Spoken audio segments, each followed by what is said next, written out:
Since आपने you been part of the ruling party also, तो थोड़ा सा मैंने पहले मिजाज का सवाल पूछा कि मरियम साहिबा का क्या मिजाज ऐसा है। ये जो एक बात बार बार सर उठाती है कि कोई आपस में जो एक वो फैमिली पॉलिटिक्स है उसके अंदर उसके कुछ डायनामिक्स हैं जो शायद लोगों को बहुत अच्छे से नहीं पता। और अभी आपने कहा कि वो प्राइम मिनिस्टर बनना चाहती हैं, वो एक पर्सनल एस्पिरेशन तो हो सकती है, लेकिन क्या ये एक पर्सनल कोई वो भी है, कोई राइवलरी का लफ्ज इस्तेमाल कर लूं या कॉन्फ्लिक्ट का लफ्ज इस्तेमाल कर लूं कि छोटे मियां साहब क्योंकि यहाँ पर इस वक्त कुर्सी पर हैं, तो ये फैमिली के अंदर भी ये बात जो है बहुत पसंद नहीं की जा रही, इस तरह का भी कोई डायनामिक है? क्योंकि जो बात आपने की है किसी और अंदाज से पीपल्स पार्टी ने भी की, उन्होंने कहा ये चचा भतीजी की पुरानी लड़ाई है जो अब इस तरह से भी ट्रांसलेट हो रही है और भतीजी जो है वो जान करके सारा कुछ कर रही है चचा के खिलाफ। देखें, एक तो जब ऑपोजिशन में हम लोग थे 2018 के इलेक्शन के बाद, इमरान खान प्राइम मिनिस्टर थे, तो एक वक्त ये था कि चचा और भतीजी की कोई बातचीत नहीं थी, बिल्कुल भी। और उसकी वजह बड़ी सिंपल सी थी कि Maryam Nawaz on the obviously guidance of Nawaz Sharif एक मज़ामती बयानियाँ लेके चल रही थी, जिसमें उस वक्त की एस्टैब्लिशमेंट के नाम लेके उनकी तनकीद करना उस अंदाज में जो कभी पाकिस्तान में नहीं हुआ था। मरीम नवाज तो नवाज शरीफ से भी ज़्यादा आगे बढ़ के खेलती थी। मतलब उनको कोई भी नहीं रोक सकता था कि वो किस किस्म की क्रिटिसिज्म कर रही है।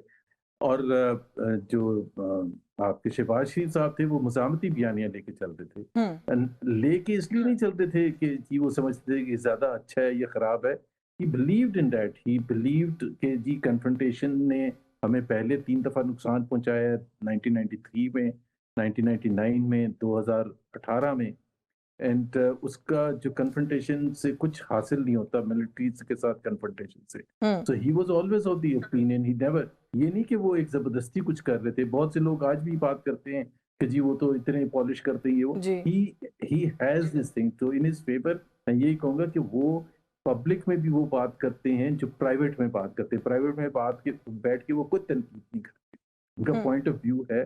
उससे मुझे शदीद इख्तलाफ है, और पार्टी में उस वक़्त भी शदीद इख्तिलाफ़ात थे, और दैट लेड टू बिल्कुल बातचीत ख़त्म।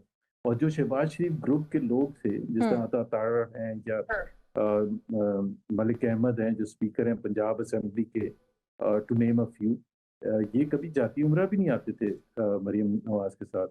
मरीम नवाज़ के साथ जो लोग होते थे उसमें आपको पता है तिलाल चौधरी, मैं होता था, मरीम औरंगज़ेब होती थी, और 4-5-6 और लोग होते थे। बट वो जो राना मशहूद और ये जो जो जो कोर ग्रुप था, मफाहमती ग्रुप था शहबाज शरीफ का, they never ever were involved in anything. ना किसी मीटिंग में देखे जाते थे, उनकी अलग होती थी। तो वो उस वक़्त तो बिल्कुल बातचीत बंद थी और बड़ी शदीद इख्तिलाफ़ात थे। अब तो आई एम श्योर बातचीत तो होगी, क्योंकि ज़ाहिर है power brings lot of improvement. अगर आपकी टेंशन वेंशन हो, दोनों के बेनिफिट में है। और था जब पीडीएम की हुकूमत बनी। बिल्कुल ठीक है, तो यानी कि इसका एक बैकग्राउंड तो डेफिनेटली है। मुझे एक ब्रेक लेनी है, ब्रेक से वापस आके मजीद कुछ इश्यूज हैं उन पर आपसे आपकी राय लेंगे। प्रोग्राम में व्यूअर्स हमारे साथ रहिएगा। जी, वेलकम बैक नाज़रीन। ब्रेक पे जाने से पहले सर जो बात हम कर रहे थे पीपल्स पार्टी और नून लीग का जो मामला हुआ, आपने कहा कि पुरानी तनख्वाह पर दोनों जमातें काम करती रहेंगी और पीपल्स पार्टी का भी जो है वो कोई इस तरह बहुत ज़्यादा कोई मसला नहीं बनने वाला, ना वो कोई वोट ऑफ नो कॉन्फिडेंस में किसी का साथ देने वाले हैं। लेकिन सर एक तो और तरह की डायनामिक्स है जो अभी हमने ब्रेक से पहले डिस्कस की, लेकिन एक गिला जो पीपल्स पार्टी की तरफ से अभी सर उठा रहा है सर, वो ये है कि जब हम इत्तेहाद में आए थे तो कुछ चीजें जिन पर इत्तेफाक हुआ था पंजाब में उस मुआहदे का पास नहीं रखा जा रहा। तो कहीं ना कहीं ऐसा लग तो रहा है कि मरियम साहिबा पीपल्स पार्टी को पता नहीं पुश आउट करने की कोशिश कर रही हैं उस इत्तेहाद से, क्योंकि पंजाब में तो उनको उस तरह से जरूरत नहीं है, विफाक की शायद उनको फिक्र नहीं है। देखिए, पंजाब में उनको ज़ाहिर है ज़रूरत नहीं उस तरह से बिहेव करने की जिस तरह से वो पीपल्स पार्टी के साथ कर रही है। इसमें कोई दो राय नहीं है। लेकिन वो अगर एक कोalition के तौर पर जिस तरह दो जमातें होती हैं एक दूसरे से क्लोजली होके वर्क करती हैं, चाहे एक छोटी जमात हो एक बड़ी जमात हो, उस तरह से अगर वो करेंगी तो उनकी अपनी सियासत उनकी नज़र में आगे नहीं चमकेगी। शी वांट्स टू शोकेस कि जी पंजाब का जो मुकदमे है वो ऐसे लगे जी जिस तरह पानी का मसला है, पानी के मसले पर बड़ी एक ये पॉलिटिक्स में ना पानी के मसले पर बहुत ही सेंसिटिव इशू होता है और हुकूमतें गिर जाती हैं या बनती हैं। अभी आपको पता है कि जब कैनाल्स का मसला हुआ था और सिंध में रिएक्शन आया था, सिंध की नेशनलिस्ट पार्टीज ने किया था रिएक्शन। पीपल्स पार्टी ने जब ये देखा कि ये इतना पॉपुलिस्ट एक इशू है कि कैनाल्स नहीं बनने देंगे, तो पीपल्स पार्टी ने ज्वाइन कर लिया और उसको लीड करना शुरू कर दिया और पंजाब या फेडरल हुकूमत या इवन मिलिट्री बैक्ड आउट।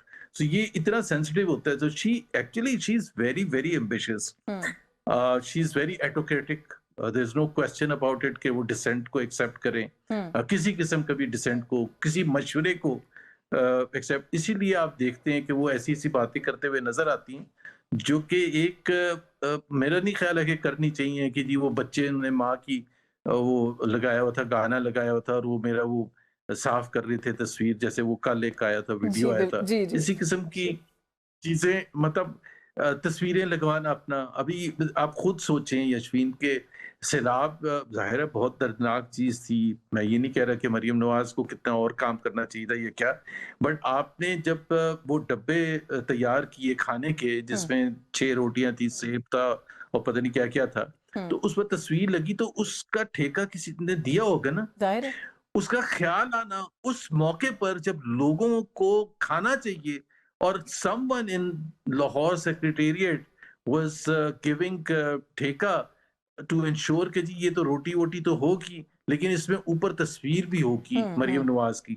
तो इतना ज्यादा ये तो मेरा नहीं ख्याल है कि पाकिस्तान की तारीख में इस किस्म का, और इसका नहीं, एक आपके ही इस क्रिटिसिज्म का मेरा जवाब तो वो दे चुकी हैं जुबैर साहब, आपने शायद सुना नहीं है। वो ये कह रही है कि तस्वीर जो बार बार मुझ पे क्रिटिसिज्म हो रहा है, जब कारकर्दगी होगी तो तभी तस्वीर लगेगी, मैं काम कर रही हूँ तो तब तस्वीर लगती है। जितना पीटीवी में प्रोपेगेंडा होता है हुकूमत के लिए रोज की बुनियाद पर, और ऐसा महसूस करवाया जाता है कि जी कितना जबरदस्त पाकिस्तान में काम हुआ। पीटीवी किसी लीडर को बचा सकती है जब वक्त आता है, किसी को नहीं बचा सकती। That propaganda goes negative, people hate that, people don't like that kind of praises. जो मैंने आपको बड़ी एग्जाम्पल पीटीवी की दी है, वो तो फिर अयूब खान भी ना कभी जाता, ना भुट्टो जाता, ना ज़ियाउल हक जाता, ना नवाज शरीफ और Benazir and so on and बिल्कुल, सो तब तो था ही स्टेट मीडिया। फोर्थ। जी मैंने कहा तब तो था ही स्टेट मीडिया, बिल्कुल ठीक कह रहे हैं, अगर प्रोपेगेंडा से। हाँ एग्जैक्टली हाँ। तो ये देखें उसकी अपनी प्रमोशन करना, तशहीर करना बिल्कुल एक पॉपुलिस्ट लीडर को, हर एक पॉलिटिकल लीडर के लिए जरूरी होता है। There is no denying that. ये भी नहीं हो सकता कि मरियम नवाज अपनी बिल्कुल ही तशहीर ना करें, लेकिन जिस लेवल को क्रॉस कर चुकी है वो तशहीर स्टार्ट्स गोइंग नेगेटिव। सो आपका जो अच्छा काम भी होता है लोग उसको दूसरी नजर से देखते हैं कि ये अवाम के लिए नहीं। देखे ना, अगर किसी डिप्टी कमिश्नर को दिखाया जाएगा, वीडियो रिलीज कराए कि वो डब्बा दे रहा है और उसमें एक बूढ़ी सी औरत को दे रहा है जो बेचारी परेशान है, जिसका घर लुट गया है, जिसके कुछ भी नहीं है उसके पास, उसको कह रहे हैं कि ये अम्मा जी ये देखें ये डब्बा है, इसके अंदर 6 रोटियां हैं, ये देखें सेब भी है, इतने कबाब हैं। ये आपको पता है ना मरियम नवाज ने दिया है। अब as soon as the deputy commissioner says that and that video is made viral, तो उसका क्या इम्पैक्ट होता है? गालियां पड़ती हैं आगे से। एक तो आप कोई किसी के लिए वोट नहीं कर रहे हैं, फेवर नहीं कर रहे हैं, ना ही ये आपके अपनी जेब से पैसा जा रहा है, ये स्टेट का पैसा है, पंजाब की हुकूमत का पैसा है, और वो डिजर्व करते हैं, they deserve far more than that. उनको तो ये क्वेश्चन होता है कि भाई हमारी ये हालत हो ही क्यों है, आपने तैयारी क्यों नहीं की थी, आपने कोई अर्ली वार्निंग सिस्टम पर क्यों नहीं अमल किया था, आपने कोई डिजास्टर मैनेजमेंट सिस्टम कहाँ था, आप जापान में क्या कर रही थी जब सैलाब आने वाला था। तो वो सारे क्वेश्चंस तो फिर रेज होने शुरू हो जाते हैं। चले क्वेश्चंस तो रेज होते हैं, लेकिन थोड़ा सा आगे बढ़ते हुए मुझे ये बताएं कि हमने गवर्नमेंट और पंजाब में क्या हो रहा है, विफाक में क्या हो रहा है, उस पर तो बात की, मैं थोड़ा सा मईशत पर भी बात करूंगी। लेकिन पहले अगर आपसे ये पूछूं कि सर आपको लगता है कि जहाँ पे हुकूमत की कारकर्दगी और बहुत सारे सवालिया निशान है, पाकिस्तान में इस वक्त ऑपोजिशन है सर, मौजूद है? पाकिस्तान में ऑपोजिशन मौजूद तो है, लेकिन आप ये कह रही हैं कि इफेक्टिव है, तो हाँ इफेक्टिव नहीं है। बिल्कुल आपसे ऑब्वियसली आपने कहा हाँ